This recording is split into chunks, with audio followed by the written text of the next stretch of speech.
Bonjour à tous et bienvenue depuis le théâtre de Laval qui accueille le Festival du premier roman et des littératures contemporaines depuis hier.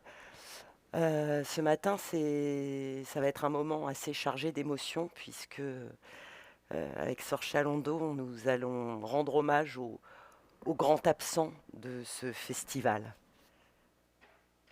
Joseph. Joseph Pontus. On ne s'est jamais rencontrés. Nous devions l'an dernier, ici à Laval, nous aurions dû, hier et aujourd'hui, à nouveau, ici. Mais la vie, la mort, ces deux belles garces en ont décidé autrement. Tu excuseras ma familiarité, mais je vais te tutoyer, Joseph. La question de la légitimité de cette familiarité, de la légitimité aussi de ma sidération quand tu as annoncé ton cancer généralisé, et celle de notre tristesse infinie et des larmes non retenues à l'annonce de ton départ, je me la suis posée longuement. Comme celle de ma prise de parole aujourd'hui à la demande du festival, pour te rendre hommage au nom de nous tous. Et la réponse est venue simplement au lendemain de ta mort. Nous t'avions fait, ou tu t'étais fait, une place au sein de notre famille.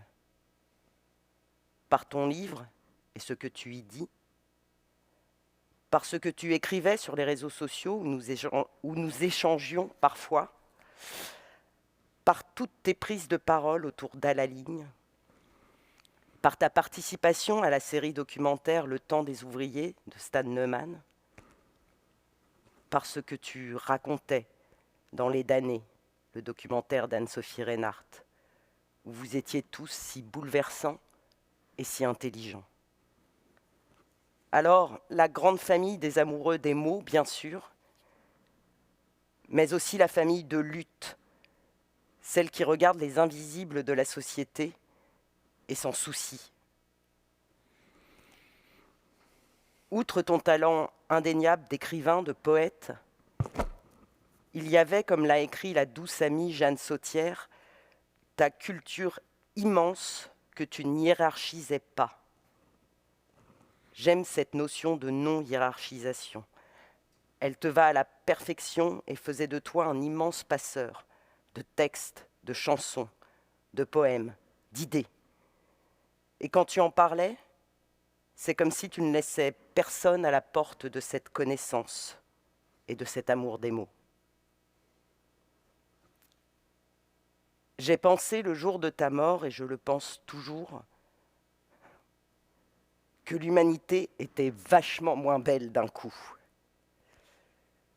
Mais aujourd'hui, je me dis qu'ici, à Laval, et par tous les hommages qui t'ont été et te seront rendus, nous continuons le travail de passeur, qu'il faut mettre à la ligne entre toutes les mains, le faire lire encore et encore.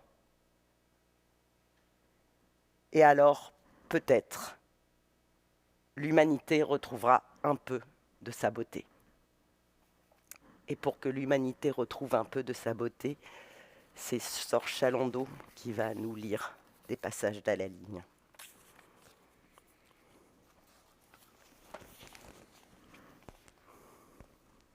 À l'abattoir.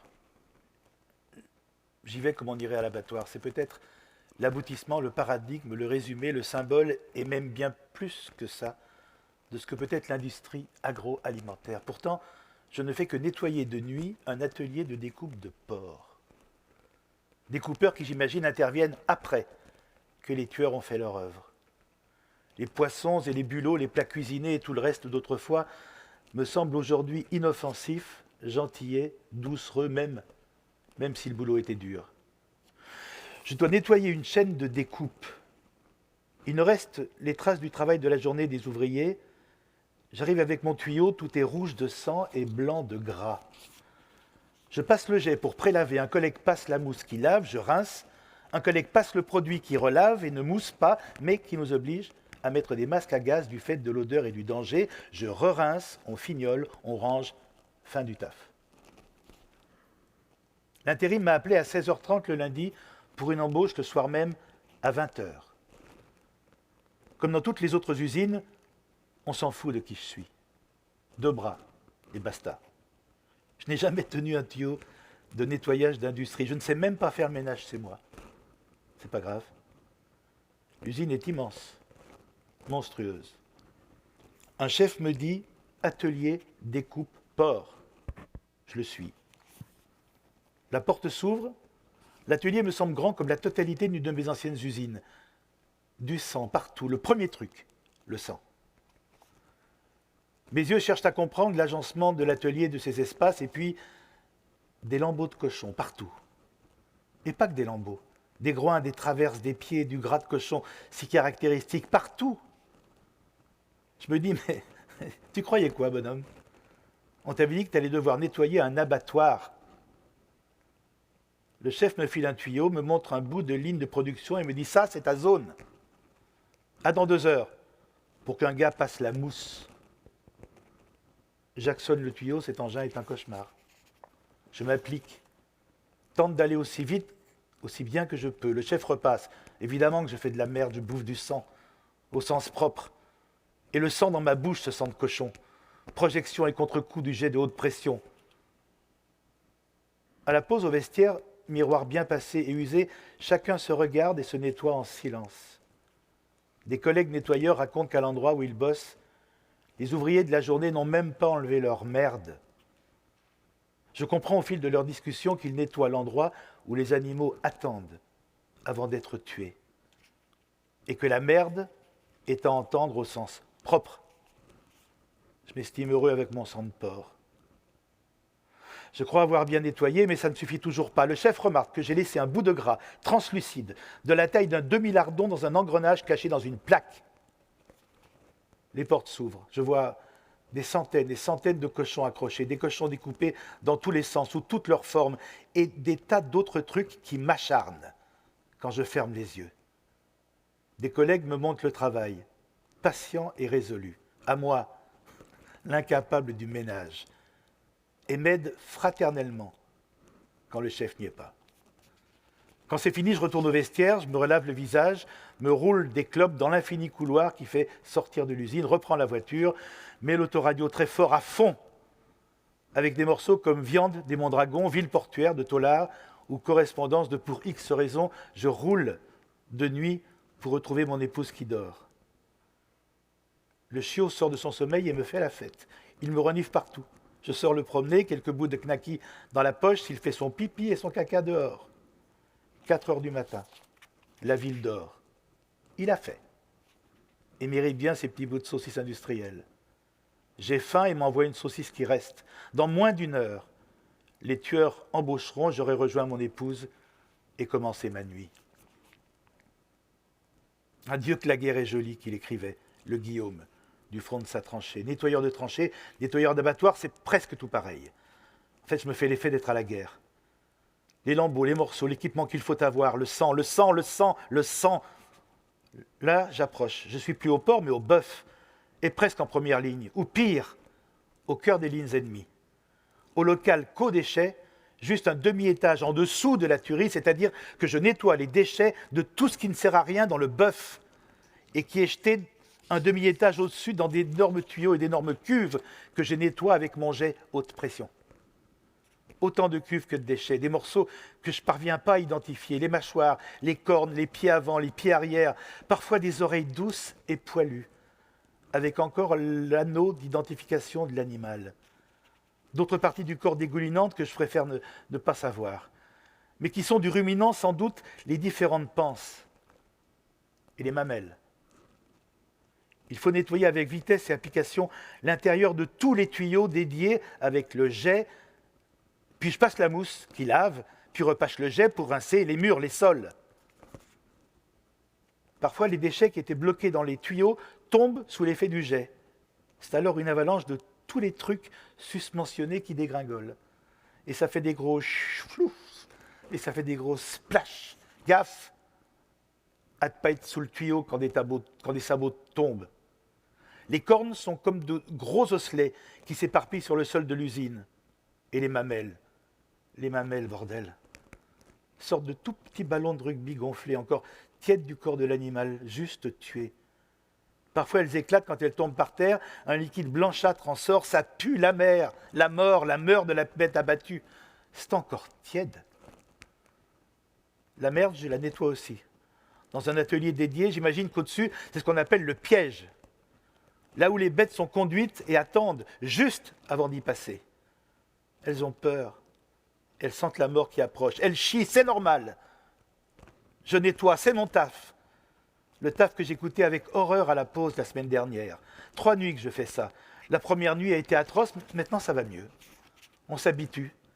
Même si les mamelles, c'est quand même objectivement autant dégueulasse que rebutant. Et l'idée encore tiède du code de l'animal, et ça pue quand ça éclate. Et les collègues sont gentils. Toujours là pour filer un coup de main. Et j'ai du boulot au moins encore jusqu'à vendredi, c'est le principal. Il paraît que l'abattoir paye bien, on verra bien. Et puis on s'habitue, voilà tout. Et je veux croire que ma guerre est jolie. Un demi-étage en dessous de la tuerie, à nettoyer la merde et les mamelles. Je me souviens des doigts coupés de Raymond Coppa, à qui j'avais serré la main il y a plusieurs années de ça.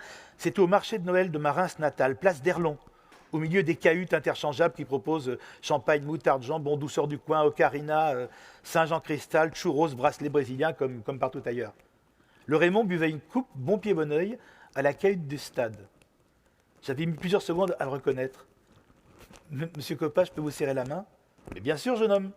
Je me souviens de sa poignée de main et que des doigts lui manquaient. Gamin élevé dans la mythologie du grand stade, je me suis dit, ah, bien sûr, sa jeunesse à la mine, l'accident qu'il avait à 16 ans, et tout ça dont on m'avait rebattu les oreilles. Roger Marche, le sanglier des Ardennes, Dominique Colonna qui avait repris le bureau de tabac de la rue de Vesle, Francis Méhano, fauché dans un accident de bagnole, et sa tribune au stade de l'Aune, où on allait quand on avait des sous et pas en pesage dans les virages de l'ancien vélodrome, et Coppa, et son accident, quand il descendait gamin à la mine. Rentré à la maison, je criais « Maman, maman, j'ai vu Coppa !» Je lui ai même serré la main. 50 ans après ses exploits, Coppa vendait encore du rêve. À l'abattoir où je bosse, j'en serre des mains fauchées.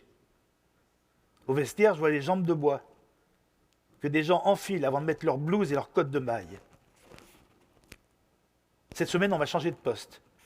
Je ne nettoie plus la merde, les panses, les cornes, le sang, le gras, la mort des bovins, puisque, avec mes mauvais yeux et mes lunettes, j'y voyais trop mal et je laissais passer des déchets. Je déplace des carcasses suspendues en hauteur à des rails. Un boulot physique. Ce sont des quarts de bœuf, de vaches, de taureaux, de jeunes bovins, soit environ 100 kilos le quartier. Je pousse les carcasses par 8. Je fais des gestes de piliers de rugby et de chefs de gare qui aiguillent ces carcasses et les orientent et les poussent vers les lignes commandes supermarchés, désossages, prêtes à découper ou autres voies de garage. Je me suis pris une carcasse sur la botte de sécurité. J'avais mal fait mon aiguillage. Le pied gauche est noir et violet, malgré la coque. Heureusement qu'elle était là, sinon le tranchant de la carcasse me rendait infirme. Je demande au chef combien de temps durera la mission. Il me répond « Tant que tu seras gentil ». Malgré les doigts coupés, les jambes de bois, le pied que j'ai failli perdre, l'abattoir vend du rêve. Et Coppa joue au ballon, en rentrant de la mine. Et j'essaye d'écrire comme Coppa jouait au ballon. Allez Raymond, je bois un coup à ta santé, à la santé de tes doigts coupés, de la main coupée de Sandrars, de la tête trépanée d'Apollinaire, de mon pied, sauvé par une coque de métal, au bar des amputés, des travailleurs, des mineurs et des bouchers. Salut à toi, Joseph.